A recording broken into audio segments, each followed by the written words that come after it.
हम भी तो थोड़ा सा मोदी जी के फैन हो जाते हैं कभी कभी।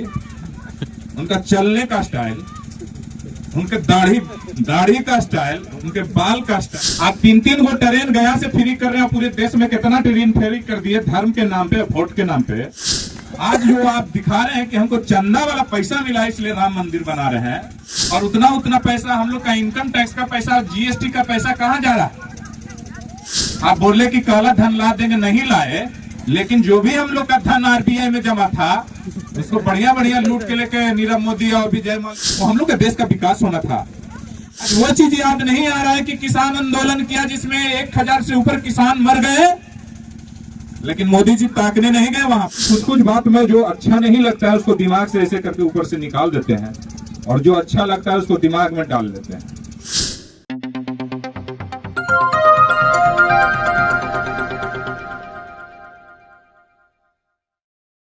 कुछ बात में जो अच्छा नहीं लगता है उसको दिमाग से ऐसे करके ऊपर से निकाल देते हैं, और जो अच्छा लगता है उसको दिमाग में डाल देते हैं।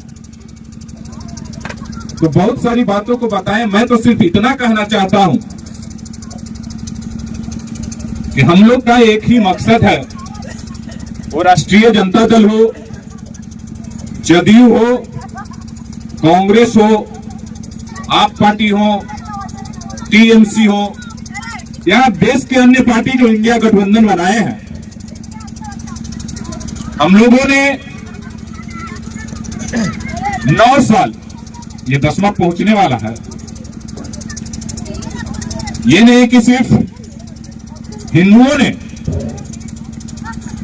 हमारे मोदी जी को प्रधानमंत्री बनाने में मुसलमानों का भी बहुत सारा हाथ रहा है, और खास करके नौजवानों का हाथ रहा है। और मुझे याद है, मैं तो किसी एक दल से आता हूं और खानदानी चले आ रहा हूं। मेरे पिता राष्ट्रीय जनता दल में, मेरी माता राष्ट्रीय जनता दल में, रंजीत यादव राष्ट्रीय जनता दल में। तो पलटा पलटी की तो आदत हम लोग को है नहीं।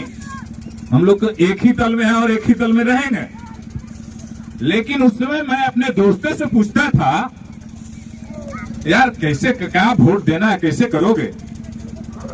हमारे दोस्त लोग जवाब देते थे, अरे इस बार मोदी जी के वोट देके देखते हैं। ये बोल रहे हैं कि 15 लाख रुपया सबके खाता पर, जो स्विस बैंक में पड़ा हुआ है बड़े बड़े नेताओं का पैसा, उसको ला के 15 लाख रुपया सबके अकाउंट पर आएगा।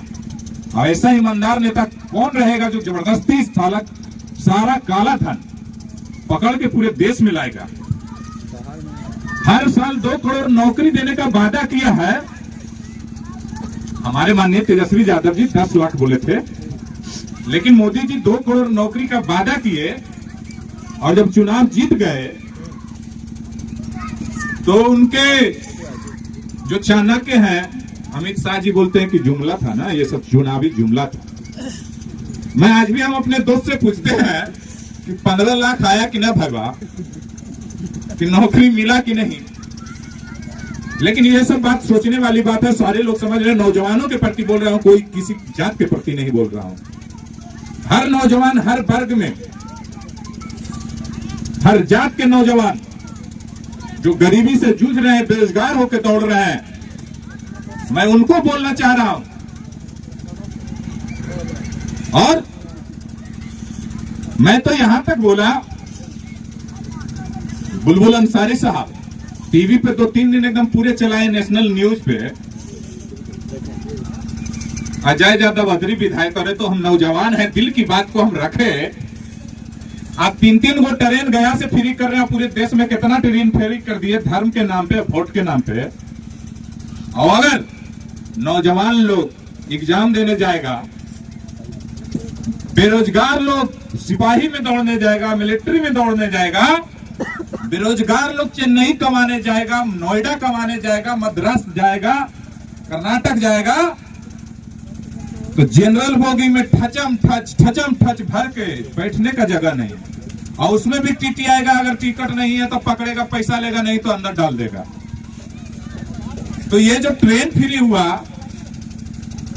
मेरा तो इतना ही सवाल था कि क्यों नहीं आप बेरोजगारों के लिए ट्रेन फ्री कर देते हैं? जो एडमिट कार्ड दिखाते कि एग्जाम देने जा रहे हैं उसका टिकट नहीं लगे, जो दौड़ने जा रहा है पुलिस बहाली में उसका टिकट नहीं लगे। आज जो आप दिखा रहे हैं कि हमको चंदा वाला पैसा मिला इसलिए राम मंदिर बना रहे हैं, और उतना उतना पैसा हम लोग का इनकम टैक्स का पैसा, जीएसटी का पैसा कहां जा रहा है? आप बोले कि काला धन ला देंगे, नहीं लाए, लेकिन जो भी हम लोग का धन आरबीआई में जमा था उसको बढ़िया बढ़िया लूट के लेके नीरव मोदी और विजय माल्या और बहुत सारे लोग वैसे, गौतम अडानी, बहुत सारे लोग ऐसे हैं जो लेकर निकल गए। वो हम लोग का पैसा था, वो हम लोग का देश का विकास होना था। आज वो चीज याद नहीं आ रहा है कि किसान आंदोलन किया जिसमें 1000 से ऊपर किसान मर गए, लेकिन मोदी जी ताकने नहीं गए वहां पे कि कितने मर गए, क्या हुआ। आज ये याद नहीं आया। देखिए, हम भी तो थोड़ा सा मोदी जी के फैन हो जाते हैं कभी कभी। उनका चलने का स्टाइल, उनके दाढ़ी का स्टाइल, उनके बाल का स्टाइल, और जो उजरका चदरिया रहता है जो बुलबुल साहब रखे हुए हैं, उसको एकदम ऐसे करके लपेट के, और जखनी बीच पर फोटो खिंचवा रहे थे, और फोटोग्राफर एकदम टॉपर हो गए इंडिया का। इतना अच्छा फोटो खींचा है कि पंछी ऊपर से उड़ रहा है। मोदी जी एकदम स्टाइल में रुतबा में चल रहे हैं। मालदीव जूझ गए थे, इधर बीच पे घूमने के लिए स्टाइल आपके पास में है, लेकिन मणिपुर में जितना वहां नरसंहार हुआ, वहां धांधली हुआ, वहां एक दूसरे को लोग मारे कूटे, औरतों की इज्जत अस्मिता गई। एक फौजी ने जवाब दिया कि कारगिल युद्ध हम लड़ाई लड़े, कारगिल तो जीत लिए, लेकिन हम अपनी पत्नी को मणिपुर में नहीं बचा पाए। वही स्टाइल से अगर संतावना देने के लिए आप मणिपुर पहुंच जाते तो देश की जनता गदगद होती कि हमारे प्रधानमंत्री बुरे वक्त में समय पे पहुंचे। आप बोल रहे हैं कि चाय पीते थे, हम चाय बेचते थे, और चाय बेचने का जो मलाल था, आप मलाल छुड़ा रहे हैं कि 10 लाख के यहाँ सूट बूट पहन रहे हैं, 10 करोड़ के गाड़ी, मतलब कि आप फ्लाइट से विदेश रोज घूम रहे हैं। चाय बेचे थे, उसका कीमत चुका रहे हैं। मैं सिर्फ इतना ही बोला था कि जो टीवी पे चलाया, हम बोले कि ऐसा ना हो आप गुजरात वाला मामला कर दीजिए, ऐसा ना हो कि गोधरा वाला मामला कर दीजिए, ऐसा ना हो हमारे जो भड़वा मंत्री कौन है, राज्य मंत्री, अच्छा गिरिराज जी नाम है, हाँ, गिरिराज जी बोले कि इतना अद्भुत व्यवस्था है, इतनी भीड़ है, कहीं विपक्षी लोग कोई अप्रिय घटना नहीं घटा दे। इसी का मैंने जवाब दिया था कि गुजरात और गोधरा वाला कांड आप न करवा दीजिए, आप अपने करवाइएगा, बदनाम करिएगा, पाकिस्तान का आतंकवादी कर दिया और बोलिएगा कि देश के मुस्लिम का देन है। हम यही तो बात बोले थे, हम गलत कहां बोले? हम तो बोले कि ऐसा नहीं है तो पूरे सतर्की जितना आप फोर्स लगा सकते हैं, जितना भीड़ है सब सुरक्षित रहे। अगर कुछ भी घटना घटता है, कोई मरता है, तो वो उंगली कहां पे उठेगा? देश के प्रधानमंत्री ने बुलाया था।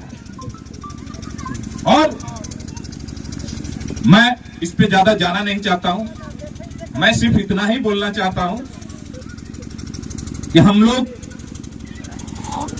जिस समाज से हैं, जो सोच विचार रखते हैं, जो माननीय श्री लालू प्रसाद यादव जी सोच विचार रखते हैं, जो माननीय तेजस्वी प्रसाद यादव जी सोच विचार रखते हैं, जो माननीय नीतीश कुमार जी हमारे मुख्यमंत्री सोच विचार रखते हैं, उसमें सांप्रदायिकता आती ही नहीं है।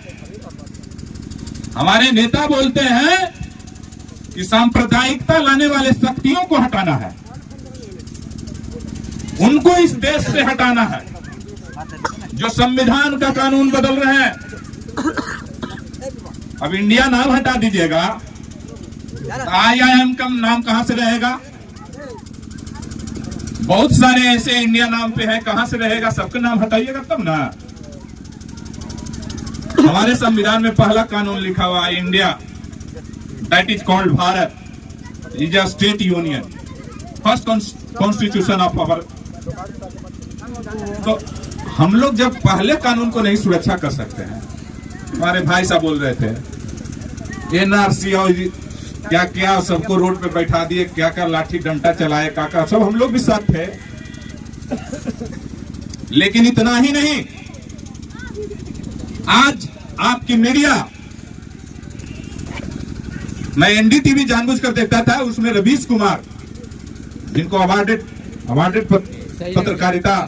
पत्रकार हैं, अवार्डेड, उनकी बात को सुनता था। वो जो बात रखते थे, एक्चुअल रखते थे, चाहे विपक्ष के बात गलत रहेगा तो गलत बोलते थे कि गलत किया, चाहे सत्ता सरकार की बात को वो गलत करता था तो वो गलत बोलते थे।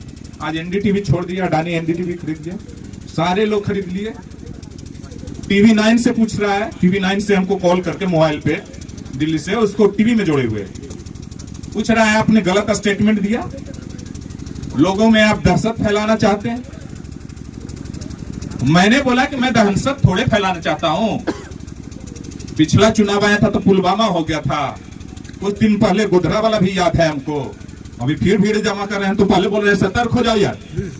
अब हम सरकार को सतर्क कर रहे हैं कि सतर्क रहिए ना भाई। आपके सांसद पे, पार्लियामेंट पे हमला होता है, सतर्क नहीं रहते हैं। अक्षरधाम पे हमला होता है, सतर्क नहीं रहते हैं। आपका मुंबई में हमला होता है, सतर्क नहीं रहते हैं। और इतना भीड़ जब जमा कर रहे हैं तब तो सतर्क रहिए। हम तो सतर्क होने का बात बोल रहे हैं ना, कि कहीं ब्लास्ट ना हो जाए। कोई जरूरी है, कोई जरूरी है मियां समाज करें, मुस्लिम समाज करें। कुछ वोट के चलते अपने लोग भी कर लेते हैं। गिरिराज सिंह तो बोलते हैं कि विपक्ष लोग अप्रिय घटना घटवा सकते हैं, हम तो उसी का जवाब दिए थे।